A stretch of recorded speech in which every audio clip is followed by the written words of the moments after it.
apa yang dinyatakan dan dikatakan oleh Bapak Marzuki Mustamar yang menyatakan bahwa Nabi Muhammad SAW itu takut neraka, ini adalah pernyataan yang menyimpang, pernyataan yang tidak sesuai dengan ajaran Ahlussunnah wal Jamaah, bukan faham Ahlussunnah wal Jamaah, dan pernyataan yang bertentangan dengan Al-Quran itu sendiri.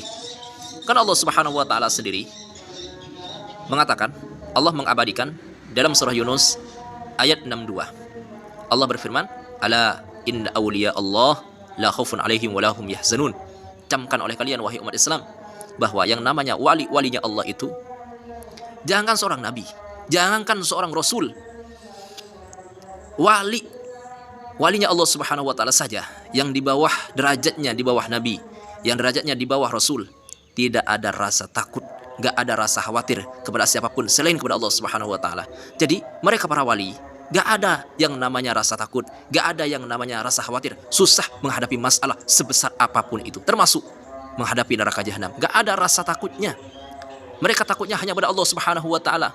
Maka yang melatar belakangi ibadat yang mereka lakukan adalah itu semuanya mereka lakukan bukan karena takut neraka, bukan karena takut siksa kubur, tapi semata-mata adalah karena Allah, perintahnya Allah Subhanahu wa taala. Jadi apa yang sekali lagi yang dinyatakan oleh Bapak Marzuki Mustamar itu adalah pernyataan yang menyimpang, bertentangan dengan esensi faham Al-Quran itu sendiri. Jadi jangankan seorang nabi, Nabi Muhammad itu bukan hanya seorang wali, bukan hanya seorang nabi, bukan hanya seorang rasul, tapi sayyidul anbiya wal mursalin, bahkan sayyidul makhluqat alal itlaq. Nabi Muhammad itu adalah pimpinan semua makhluk secara keseluruhan. Wali saja gak ada rasa khawatir, seperti yang Allah Subhanahu wa taala firmankan, tegaskan dalam Al-Quran, apalagi seorang nabi, apalagi seorang rasul, gak ada yang namanya rasa takut kecuali hanya kepada Allah.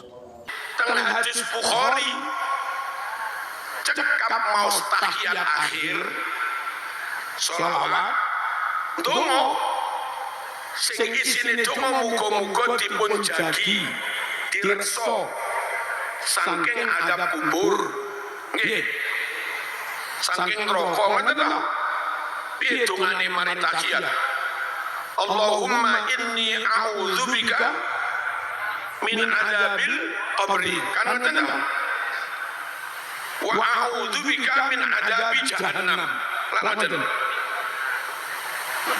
jahannam wonten neraka wonten sami riwayat sama-sama sahih Muslim. Allahumma shalli ala sayyidina Muhammad. Rawuh Nabi ternyata donga ngono kuwi. Nabi donga, ya Allah jenengan reksa jagi kula jangan sampai kena siksa kubur. Berarti Nabi niku ajrih mboten teng siksa kubur. Ajrih. Ya Allah jauhkan kami dari adab neraka. Berarti Nabi niku wedi neraka napa mboten? Wedi. Dan mengajarkan umatnya supaya doa ngoten niku. Lah enten golongan tertentu terus bae kuwi ra wedi neraka. Andai mbah saya enggak malu akan padamkan api. Bismillahirrahmanirrahim. Alhamdulillah wassalatu wassalamu ala Rasulillah Sayyidina Muhammad ibn Abdullah wa ala alihi wa sahbihi wa man wala wa ba'du. Ada sebuah video dari seorang tokoh mukimat Bapak Marzuki Mustamar, di mana dalam video itu beliau menjelaskan terbentuknya PWILS. Beliau menjelaskan tentang visi dan misi dibentuknya PWILS itu. Ada beberapa tujuan, ada beberapa hal yang melatar belakangi, mendasari terbentuknya PWILS, yang poinnya adalah beliau menjelaskan, mengatakan sendiri bahwa PWILS itu dibentuk karena selama ini NU, kata beliau, NU secara resmi belum bisa melaksanakan tugas-tugas itu. Jadi beliau mengatakan dalam videonya bahwa dibentuknya PWILS itu disebabkan karena beberapa perkara, hal-hal yang perkara-perkara ini tidak bisa dilaksanakan, tidak bisa diwujudkan oleh NU secara resmi, kata beliau. Nah, ini lagi-lagi Bapak Marzuki Mustamar itu mengkerdilkan, menganggap remeh, menganggap NU tidak bisa melakukan. Apa maksud tujuan beliau mengatakan seperti itu? Apa motif beliau mengatakan seperti itu? Ada tujuan apa? Apakah karena beliau dikeluarkan dari keanggotaan menjadi pengurus NU, atau karena apa? Maka sekali lagi di sini saya ingin mengatakan, ayolah kita jujur pada umat. Jangan arahkan umat kepada kebencian. Jangan arahkan umat kepada kegelapan. Jangan arahkan umat kepada kesesatan. Jangan kedepankan ego kita, kepentingan kita. Utamakan kepentingan umat. Jujur dalam menyampaikan. Baik. Jadi dalam video itu Bapak Marzuki Mustamar yang dulu pernah saya kagumi secara pribadi, akan tetapi akhir-akhir ini kok beliau berlawan, berbeda haluan dengan tokoh-tokoh NU, tokoh-tokoh agama yang lurus. Ada apa dengan beliau ini? Ada kepentingan apa? Apakah karena masih ada unek-unek karena dipecat dari kepengurusan NU itu, sehingga mengatakan bahwa NU tidak bisa mewujudkan, melaksanakan secara resmi tugas-tugas yang akhirnya terbentuklah PWILS. Baik, kita akan simak videonya. Di mana dalam video ini beliau sekali lagi mengatakan bahwa NU belum bisa secara resmi melaksanakan tugas-tugas itu. NU secara resmi belum bisa melaksanakan tugas-tugas itu secara umum, baik dari sejak berdirinya sampai sekarang. Ini kan berarti telah seakan-akan beliau menghilangkan peran-peran, jasa-jasa dan usaha-usaha ulama yang selama ini telah dilakukan. Di antaranya beliau mengatakan seperti ini, tentang adanya khurafat yang masih terus sekarang masih ada begitu ya. Yang hal ini dibiarkan, seakan-akan beliau mengatakan, bukan seakan-akan, beliau mengatakan bahwa yang kata beliau itu adalah khurafat, dibiarkan oleh NU. Baik, jadi perlu ada pahami bahwa ada karamah, ada khurafat. Karamah adalah kemuliaan Allah Subhanahu wa taala yang Allah Subhanahu wa taala berikan kepada hamba-hambanya yang soleh, kepada para aulia. Kemuliaan yang memang tidak bisa dianalogi. Nah, itu namanya khariqun lil ada. Jadi di luar batas nalar manusia yang Allah Subhanahu wa taala berikan kepada hamba-hambanya terpilih. Nah, ini memang agak campur dengan khurafat. Karena antara karamah dengan khurafat itu sama-sama di luar akal, di luar nalar pikiran manusia. Akan tetapi bedanya, karamah itu Allah yang memberikan. Karamah dari Allah Subhanahu wa taala, jadi dari Allah kepada hambanya yang terpilih. Beda dengan khurafat. Khurafat itu bukan dari Allah. Khurafat itu berasal dari khayalan, berasal dari bisikan-bisikan syaitan untuk menyesatkan. Lah karamah itu dari Allah Subhanahu wa taala sebagai bentuk di antaranya kemuliaan dari Allah yang Allah berikan kepada hambanya yang terpilih, yang selama ini konsisten mengamalkan ajaran Islam secara paripurna, yang disebut dengan aulia. Ini diakui oleh ajaran Ahlussunnah wal Jamaah. Karamah itu ada. Nah, ini yang kemudian dicamburkan, yang dicampur-campur. Yang karamah dikatakan khurafat, yang khurafat dikatakan karamah. Maka kalau sesuatu yang terjadi di luar nalar manusia, Kalau hal itu terjadi kepada orang-orang yang selama ini dikenal orang yang soleh, itu namanya karomah. Karomah yang Allah Subhanahu wa taala berikan sebagai bentuk Allah memuliakan beliau, dan sebagai bentuk bahwa Allah menampakkan kuasanya itu sebagai bentuk Allah Subhanahu wa taala menampakkan kekuasaannya. Nah, sedangkan khurafat itu adalah sesuatu di luar nalar manusia, akan tetapi bukan berangkat dari Allah Subhanahu wa taala, tetapi dari khayalan dan bisikan-bisikan syaitan. Ini yang harus dipahami. Jangan kemudian yang karomah dikatakan khurafat, yang khurafat dikatakan karomah. Karomah itu ada hal-hal yang di luar nalar manusia dari sejak zaman Nabi Muhammad SAW yang terjadi kepada sahabat. Kalau terjadi kepada Nabi itu bukan karomah namanya, itu namanya mukjizat.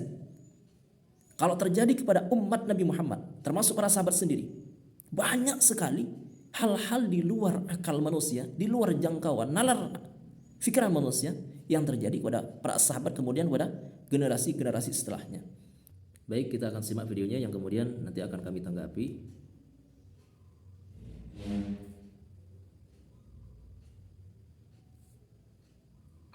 Tugas yang seharusnya itu juga harus dilakukan Kiai. Pokok perlu wonten PWI LS. Terus programnya nopo mawon dengan kedah ngertos ben boten salah paham. Konco-konco para kiai, para pengurus PWI puniko ngelampahi tugas yang seharusnya itu juga harus dilakukan kiai-kiai NU. Tapi karena pertimbangan tertentu, NU secara resmi belum bisa melakukan tugas yang seharusnya dilakukan itu. Jadi jelas beliau mengatakan bahwa NU belum bisa melaksanakan tugas, atau para kiai yang ada di NU belum bisa melaksanakan tugas yang mestinya harus dilaksanakan. Akhirnya terbentuklah organisasi PWI LS itu. Jadi dalam hal ini Bapak Marzuki Mustamar ini menafikan jasa peran ulama-ulama NU, kiai-kiai NU. Mulai ini kan mutlak nih, beliau mengatakannya itu. Belum secara resmi itu belum ada, belum bisa melaksanakan. Jadi mulai dari sejak berdirinya sampai sekarang, kata beliau, asumsinya, dan itu adalah fitnah, berangkat dari hawa nafsu dan berangkat dari keduniaan gitu ya. Entah karena beliau dipecat, dikeluarkan dari keanggotaan menjadi pengurus NU wilayah, atau karena apa? Naudzubillahi min dzalik. Jadi beliau menafikan jasa peran para kiai, para ulama NU yang selama ini telah dilakukan. Ini namanya, ya begitulah mereka-mereka yang ada di kelompok-kelompok mukimat ini, di samping mereka menafikan nasab orang lain, mereka juga menafikan peran yang selama ini dilakukan oleh ulama dan kiai-kiai NU itu. Kita lanjutkan simak. Nah, krono tugas niku penting sangat. Akhirnya pun tokoh-tokoh yang mereka juga tokoh NU mendirikan Jadi katanya akhirnya tokoh-tokoh yang mereka juga tokoh NU katanya. Tokoh NU yang mana? Gak ada tokoh-tokoh NU besar yang kita kenal selama ini yang tergabung di dalam PWI LS ini. Gak ada. Ya, kecuali Bapak Marzuki Mustamar ini. Itu pun karena beliau dipecat begitu ya. Gak ada tokoh-tokoh besar NU yang kita kenal, yang memiliki ribuan santri, yang selama ini dikenal sebagai pencetak ulama, pencetak kiai, pencetak para asatid, pencetak tokoh-tokoh agama yang bisa dipertanggungjawabkan keilmuannya. Gak ada yang tergabung di dalam organisasi PWI LS ini. Baik.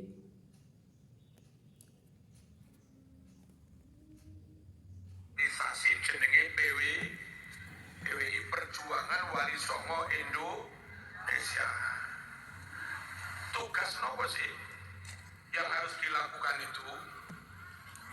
Satu, Kita tidak ingin agama ini dirubah-rubah. Kita tidak ingin agama itu digawe khurafat-khurafat. Kita kepingin agama ini tetap murni. Baik. Dalam poin pertama ini, salah satu alasan yang pertama yang beliau sampaikan itu, kata beliau, kita tidak ingin agama itu dirubah-rubah. Kita tidak ingin agama diotak-atik. Kita tidak ingin agama itu dimodifikasi. Jadi kata beliau, kita tidak ingin agama dirubah-rubah, dijadikan khurafat katanya. Jadi di sini ada ketimpangan. Beliau mengatakan khurafat.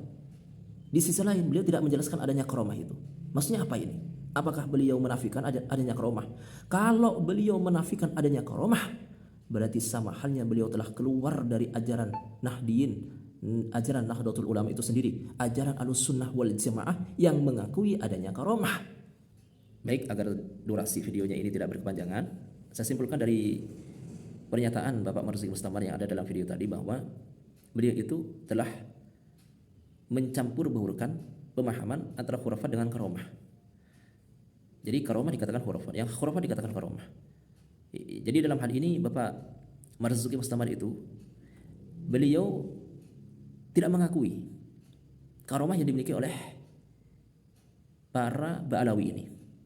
Kan dalam perkataan beliau bahwa di kelompok itu, walaupun tidak menyebutkan secara spesifik, tapi yang dimaksud oleh beliau adalah klan Ba'alawi yang mengatakan bahwa ada Rasulullah, kemudian ada beberapa orang bersama Rasulullah yang belajar nahwu sorof kepada seorang Habib gitu ya. Kemudian beliau mengatakan bahwa Habib itu lebih alim daripada Rasulullah. Ini salah satu dusta dari sekian dusta atau fitnah Bapak Marzuki Mustamar. Jadi Rasulullah belajar kepada seorang Habaib itu, salah satu Habaib atau klan Ba'alawi lah. Itu bukan menandakan bahwa Habib itu lebih alim daripada Rasulullah, bukan lebih pintar daripada Rasulullah. Jauh, gak bisa dibandingkan. Rasulullah itu bukan hanya Nabi, tapi Rasul. Jadi jangankan keilmuannya, derajatnya saja sudah jauh. Gak bisa. Ini Habib, katakan seorang wali, dengan Nabi Muhammad, Nabi sekaligus Rasul, beda jauh. Apalagi keilmuannya. Jadi seorang derajat, perbedaan derajat menentukan perbedaan keilmuan. Derajatnya saja berbeda, apalagi keilmuannya.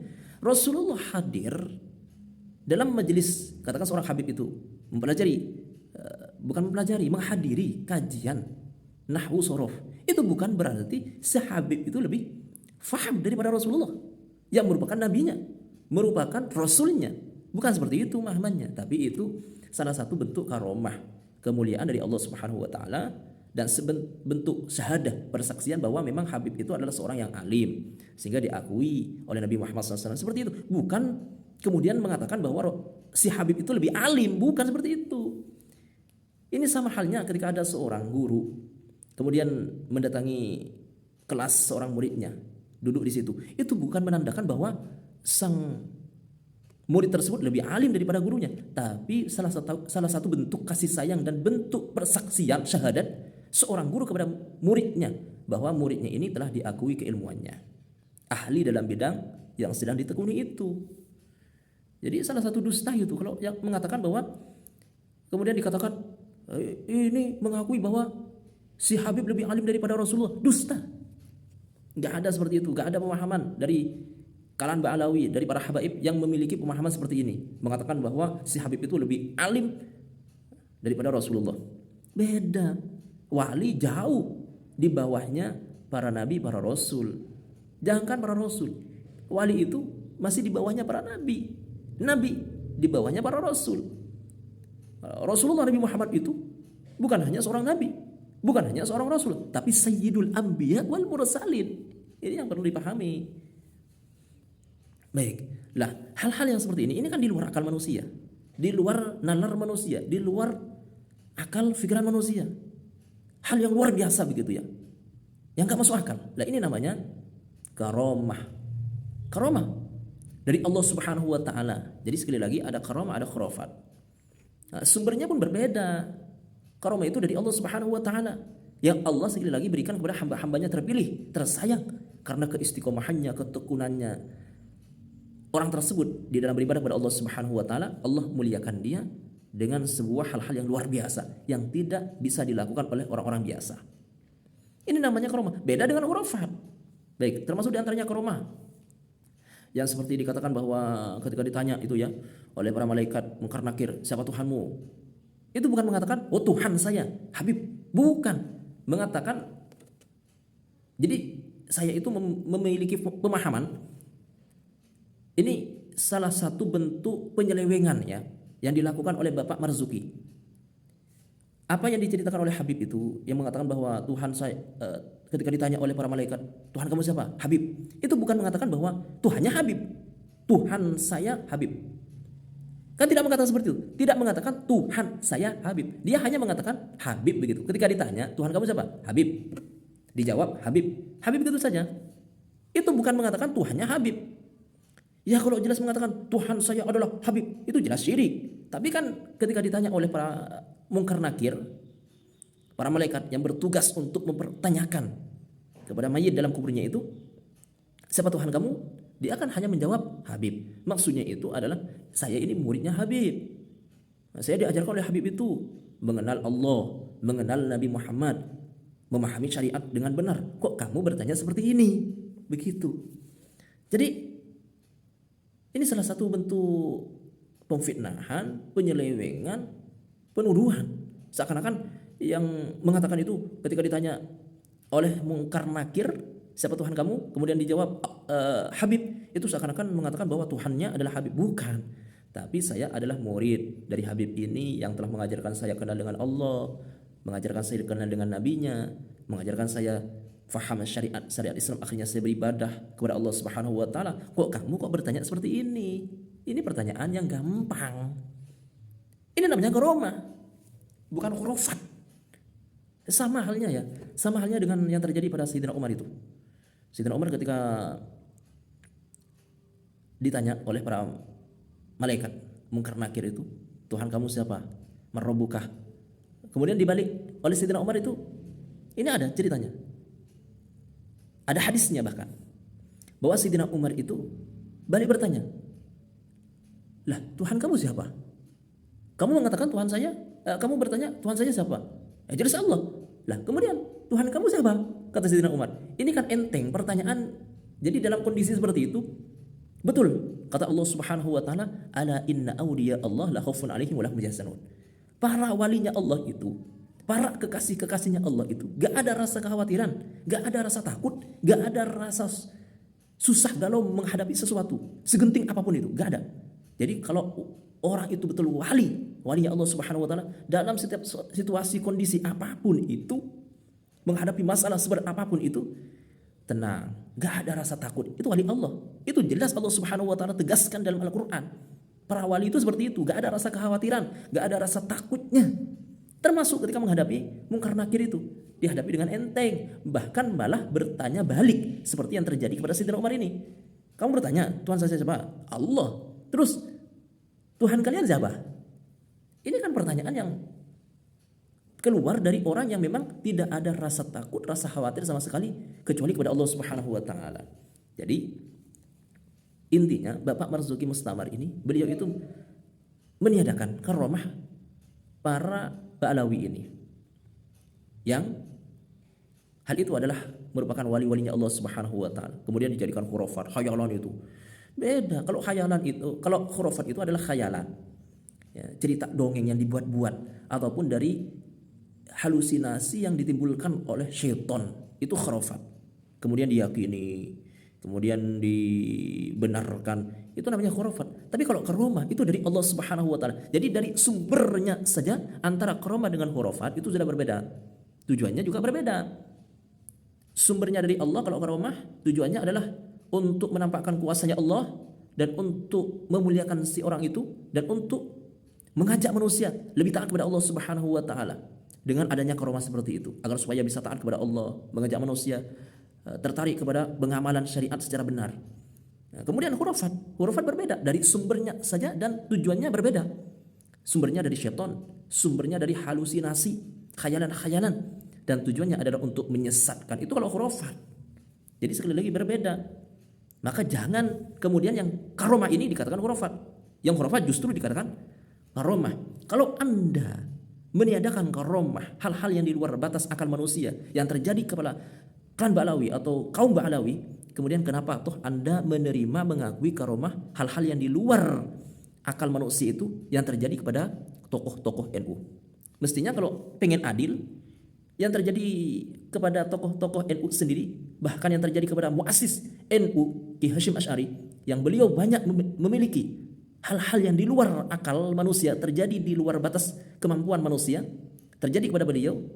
Kalau beliau Bapak Marzuki Mustamar meniadakan hal itu dari kaum Ba'alawi, mestinya kalau ingin adil, bersikap adil, beliau harus meniadakan yang sama kepada tokoh-tokoh NU itu. Apa yang terjadi kepada Anda? Ketidakadilan, ini namanya ketidakadilan. Yang karomah yang dimiliki oleh klan Ba'alawi dikatakan khurafat, sedangkan yang dimiliki oleh tokoh NU-nya sendiri masih diakui. Ini kan namanya ketidakadilan, ketidakjujuran.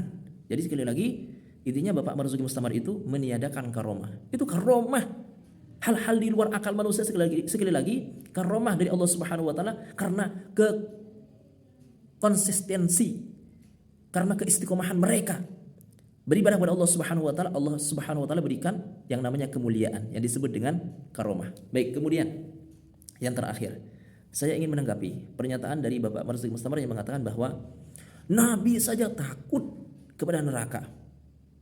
Nabi saja takut kepada yang namanya, Nabi saja takut kepada yang namanya siksa kubur. Lah ini kaum Ba'alawi katanya tidak takut. Ada itu videonya yang dari tokoh Ba'alawi begitu ya, Habib siapa?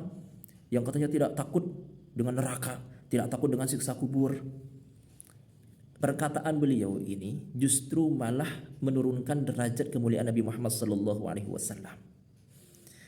Jadi pernyataan Bapak Marzuki Mustamar yang mengatakan bahwa Nabi Muhammad itu takut neraka, takut kubur, ini menurunkan derajat Nabi Muhammad sallallahu alaihi wasallam. Nauzubillahi min dzalik. Ini sama halnya dengan menghina Nabi Muhammad sallallahu alaihi wasallam, merendahkan Nabi Muhammad. Nabi Muhammad itu bukan hanya seorang wali, Nabi itu seorang nabi, seorang rasul, bahkan sayyidul anbiya wal mursalin, sayyidul makhluqat, makhluk yang termulia. Nabi Muhammad SAW adalah makhluk yang termulia. Kalau dikatakan Nabi Muhammad takut neraka, takut kubur, siksa kubur, disebabkan karena Nabi berdoa, ya Allah selamatkan kami, Allahumma inni a'udzubika min adabil qabr wa min adabi jahannam. Ya Allah selamatkan kami dari siksa kubur, siksa neraka jahanam. Rasulullah mengatakan seperti itu bukan karena takut, Pak. Rasulullah berdoa seperti itu bukan karena takut. Itu mengajarkan umatnya agar supaya berlindung dari neraka, agar supaya tidak masuk ke dalam neraka, memohon kepada Allah. Seorang memohon kepada Allah bukan karena takut, karena memang salah satunya karena didasari hal itu adalah perintah dari Allah Subhanahu wa taala, perintah Nabi Muhammad. Baik, kita kembali kepada Nabi Muhammad sendiri yang dikatakan bahwa Nabi Muhammad itu takut kepada neraka, takut kepada siksa kubur. Ini adalah penurunan derajat Nabi Muhammad sallallahu alaihi wasallam. Baik, sebagaimana hal ini sebagaimana dijelaskan oleh Imam Nawawi. Coba Anda baca, ya. Anda baca Nasuhul Ibad. Kitab Nasuhul Ibad. Ini karyanya Imam As-Syekh Nawawi Al-Bantani. Coba Anda baca. Jadi di halaman ke-37-nya itu dikatakan begini. Derajat keikhlasan ya. Derajat keikhlasan itu ada 3. Pertama, orang yang beribadah kepada Allah Subhanahu wa taala, ini derajat yang paling tinggi. Derajat ikhlas yang paling tinggi itu adalah orang yang beribadah kepada Allah Subhanahu wa taala bukan karena takut neraka, bukan karena kepengen surga, bukan karena keduniaan, tapi karena Allah Subhanahu wa taala. Jadi dia itu melakukan amalan-amalan ibadat, amalan-amalan syariat hanya murni karena Allah, bukan karena takut neraka, bukan karena takut surga, bukan karena kepengen masuk surga, bukan karena kepengen hal-hal duniawi. Ini adalah derajat keikhlasan yang pertama, derajat ikhlas yang tertinggi.